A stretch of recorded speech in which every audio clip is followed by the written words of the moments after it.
Oh, Spider-Man, you're so amazing. It's like you're the amazing Spider-Man. Sometimes you're spectacular, and sometimes you just need a reboot.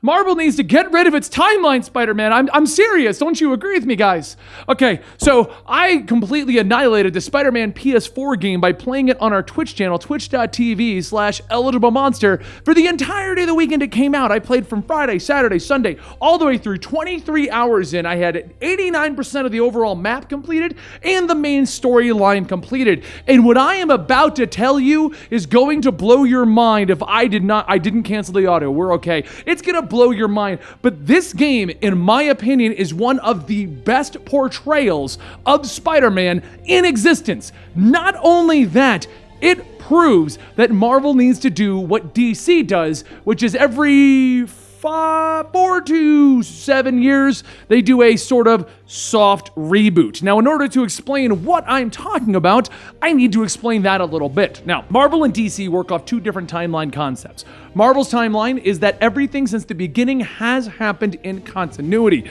There's very little retconning. What they do instead is they interject things. So yes, Steve Rogers, or let's go with Spider-Man, because that's the name of the video. Spider-Man basically got bit by the spider, went to high school, and then he went off to become a photographer, and then he became, the Spider-Man that we know now. Now, that is a very short origin. Well, over time, they have what's known as the rolling timeline. They move that timeline forward and they add in new things. So something along the lines of Flash Thompson. Flash Thompson was his bully in high school. Well, later on, they kind of retcon/moved that around. So yes, he was the bully in high school, but now he also had his own problems and his own issues with his father. And then that got turned into he became Agent Venom eventually. And it's things like that that eventually happen in the Spider-Man timeline. Any superhero in Marvel does that. The timeline gets convoluted because you add in various things, you don't remove them. You never do an official reboot. You never get stuck with a situation where you're like, did this happen? You get stuck with a situation of, well, that did happen even though it doesn't make any real sense anymore, okay? And that's what Marvel does with all of its superheroes. It's not a horrible way to do things, but I feel that since Marvel has now been around since the 1960s and just a little before and around that timeline, we now have 60 years of continuity to deal with, and that is getting very, very confusing and problematic in general. And yes, I know Marvel was around before the 60s, but the 1960s is when Stan Lee came over and they became the Marvel that you know now. Okay, so that's how we're gonna roll with that for the sake of this discussion. Now, DC does their timeline a little bit differently. DC every 5 to 6 years does a soft reboot. They've never really done a true reboot outside of the New 52, and they've turned that into its own soft reboot. Now, what they'll do is they have a crisis, and in these crises, or their rebirths, or their New 52, whenever one of these things happens, they kind of reset everything back to the original status quo, to an extent. They don't truly reboot, but they do remove certain things from continuity that aren't working. Now, there's only 2 characters that I can think of off the top of my head that have never truly been altered, and that's like Batman. Everything that has ever happened to Batman has happened to Batman in some form or fashion, even if it was supposedly within a week the entire Nightfall series happened. Something like that. But they've always kind of reduced it down. They've always made it so that it's not entirely terrible to follow, because you could easily go, oh, so the Flash with the New 52 just got a complete reboot where he explained how he got his powers, and then we saw all of him learning his powers all over again. Well, that's still the timeline for the Flash. So if you wanted to read the Flash, you really only have to go back to 2011. You can go further back. Those are interesting stories. But as far as understanding what is currently happening in the Flash, you really only need to go back to 2011 and read Flashpoint into New 52 Flash. So that's the difference between Marvel and DC. Marvel has recently come under a rather large issue. Marvel realized the problem with their continuity back in 2000, and they created another line known as the Ultimate Comics line. The idea behind the Ultimate Comics line was to give people a fresh start, a brand new beginning for your favorite Marvel superheroes, Spider-Man included. And what they would do with that is they would start the continuity over. So they could retell a lot of their stories with Spider-Man, since we're on him, I'll use him as the example.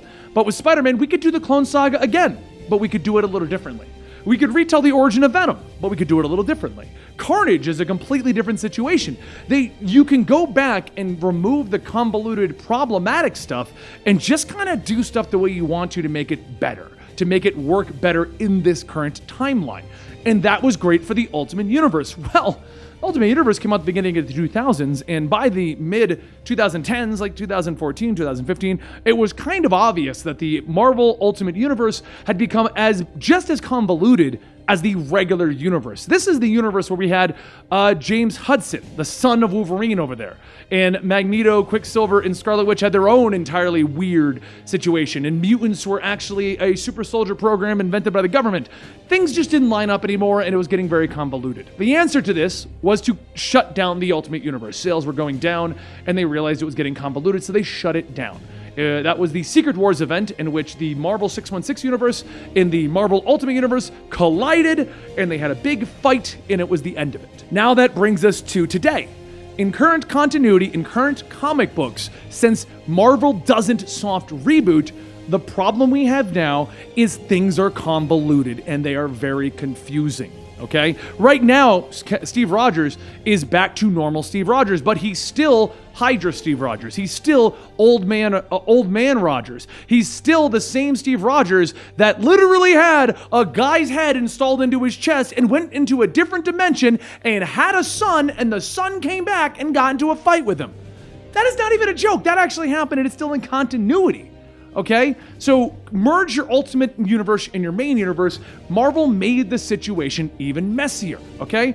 They took a peanut butter sandwich for breakfast and they took a plate of pancakes and they were like, it works. And since it's got peanut butter in it, it all stuck together and we just got like this weird conglomerate thing of like pancakes with smeared syrup and peanut butter and jelly on them. And then like, you're looking at that and you're like, it works. I can eat that. It's not horrendous. And then somebody walked over and went, yeah, but we forgot the scrambled eggs. And they just started dumping it on there. And that's kind of what Marvel's been doing, you know? And then they showed up and they're like, oh, what about your fruit bowl? Here's all the melon. You know when you get a bowl of fruit at a restaurant, if you go get the buffet one, you just do nothing but what? Pineapple and strawberry, because those are the tasty ones. But when you order the fruit bowl, they give you a bowl of melon and they put like one strawberry on it and it is not good and you never leave your breakfast satisfied. Okay, they took that melon bowl and they threw it on top of our current mess of pancakes and peanut butter and jelly and eggs, and just everything was piled up on top of that. And then they also were like, by the way, we've hit brunch, so here's a tuna sandwich. And they just threw it on top of all of that, okay? That's what the Marvel Universe is basically like at this point. They took what we liked about the Marvel Universe and they just threw it on top of everything, okay? And what we got is a mess. We got a huge mess in which we have a timeline in which Steve Rogers is also, has had a head in his chest and he has a son, but at the exact same time we have Spider-Man who was married, but then he sold that off to the devil, who then broke them up to save Aunt May, but that's all still in continuity. By the way, he's also at one point gone back to college. He is college. He was Dr. Octopus at one point. Spider-Verse entirely happened. Clone Saga also happened. There's also an entire series of Venom Lethal Protector. I think you're getting my drift. Miles got pulled out of the Ultimate Universe because everyone loved Miles. Miles Morales is a newer Spider-Man, a younger Spider-Man. He gets to be young Spider-Man again, and he's a great character. And they yanked him out, and they threw him into the main universe because everyone liked Miles Morales. And it works if you don't question it. Okay? That's the problem. If you question Miles' origin, it still is he got bit by another spider, and then Peter Parker died, which inspired him to be the next Spider-Man. They just fixed that, but they fixed that by replacing Peter Parker as the Death and making it some guy named Brent that he just met. It doesn't work the same. You're band-aiding your problem. That's the problem. That's the issue I have with this. Instead of going, hey, we need to basically completely fix Miles. The only way to make him work is to implement him into the Amazing Spider-Man timeline. Instead, they're like, change some key moments so that it works. And what you're doing is you're kind of ruining the character, because any new reader that jumps on to read Miles and does research on Miles' origin is now going to be like, well, he got bit by a spider in what appears to be an alternate universe, and then he was in this universe. That doesn't make any sense. And then he made a friend and the friend died, so now he's Spider-Man. That doesn't make any sense. And that's what's going to happen. As we get farther and farther away from his original origin, it's going to get convoluted. Now, we are a huge amount of time into this video, and I think I've explained the issue with Marvel at this point. That brings us to Spider-Man PS4. Okay? Spider-Man PS4 is one of my favorite portrayals of Marvel because they did it in a manner that where they said in an interview they wanted it to feel like it could take place in the Marvel Cinematic Universe, taking place after all of Spider-Man's adventures. Okay, and I liked that idea because it's not actually in the cinematic universe, but if you take that concept, you take the idea that Spider-Man has already had some of his earliest adventures. He's in that age of like 25 now. He's in his internship with Dr. Octopus. Don't worry, I'm not going to spoil anything crazy. I'm spoiling like the first hour if you haven't played the game, okay? But he's in his internship. He's already fought a lot of the bad guys. They're all in prison and things like that. Him and Mary Jane have already got their kind of weird situation, but we were then allowed to move forward with the plot. Now, if you've watched the trailers, this next part is not a spoiler. If you have watched no trailers, I'm going to end the video for you right here. If you are looking for 0 spoilers from trailers and the rest of the game, all I'm going to say at this point is that they fixed the timeline by basically taking all of the convoluted stuff that makes Spider-Man a convoluted storyline and fix it into a linear storyline path. If you don't care because it's already in the trailers, I'll explain what I'm talking about. Miles Morales is introduced into that continuity, okay? I'm not going to explain how he meets, but Peter Parker does meet Miles. Miles and Peter begin to work together. They have a friendship. They get to know each other. There's a reason for things to happen in the game.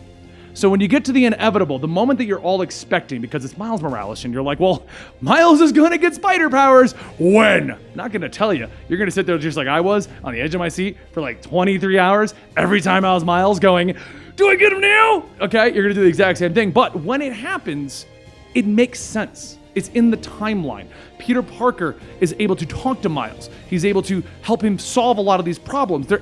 You can picture the entire thing, and you're not questioning where he came from, okay? And that is why I think Marvel needs a soft reboot. What they need, Secret Wars was the best time to do it, and they didn't. I strongly think that they meant to, and they chickened out. But what this proves is we need a linear timeline for these superheroes now.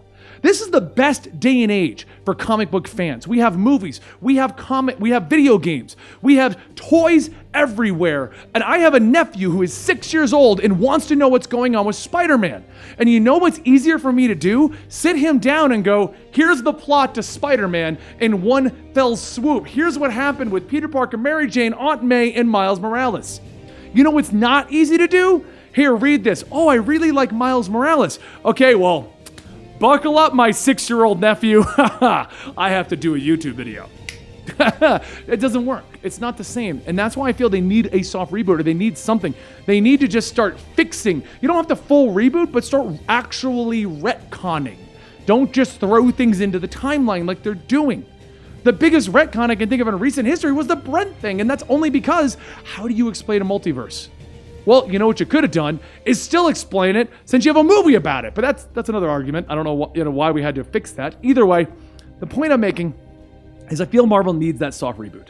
The history's gotten very convoluted. It's very problematic, and we are bringing in some of the youngest readers and viewers and gamers ever into the history of comic books and stuff that's going on. We don't want them to look at the history like we do as adults sometimes and go, oh, okay, I'm going to read a wiki, I got to buy a graphic novel, and I got to get the movie playing all at the same time to know what the heck's going on with the superhero. Okay? When I first got back into comic books while in Iraq, well, not back into, but when I got into heroes that I wasn't following, it was a hero. The biggest one I had a problem with is Green Lantern. Try explaining Green Lantern's history to somebody. Okay? Now, take Spider-Man, who has never had a reboot, never had a fix, never had anything, and go, okay, well, in 1960, he was bit by a spider, and then he went to high school, and here's everything that happened. It's a lot. But that's my opinion. My opinion on Spider-Man, the PS4 game, is that it is the greatest portrayal of Spider-Man to ever exist. Because it's one straight path, and it had all the elements that I enjoyed about Spider-Man in it.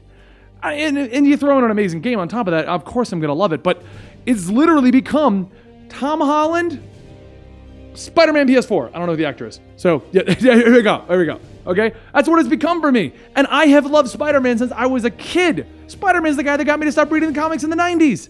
I know that doesn't sound like I loved him, but it's because the Clone Saga was annoying, but that's a whole nother story. Clone Saga bad. Don't read it. I'm never covering it. I think the video and the rant has gone long enough. I think I've made my point. I think you guys know what I'm saying here and why. And if you want to see me play more Spider-Man and talk more about Spider-Man, we got more stuff coming out related to that game. So we're going to do a lot more deep dives into the Spider-Man video game. I just wanted to make this video because after playing through it, that was my first reaction. This fixes Spider-Man. This makes me love Spider-Man again.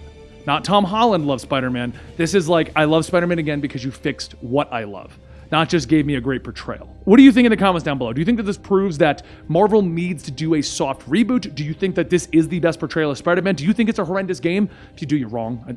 I'm going to do that. I don't care about your opinion. You go away. I'm kidding. I'm actually joking. I wouldn't have asked you if I didn't care. Anyway, don't forget you can subscribe to Comicstorian to get my opinions on a lot of stuff that's coming out involving comic books. You can get our coverage on your favorite complete stories, know your universes, even video game coverage, which is coming out really soon. We've already started doing it. I hope you guys enjoyed this. I'm trying to do more of these, maybe less rambly. I don't know. I'll see you guys next time right here.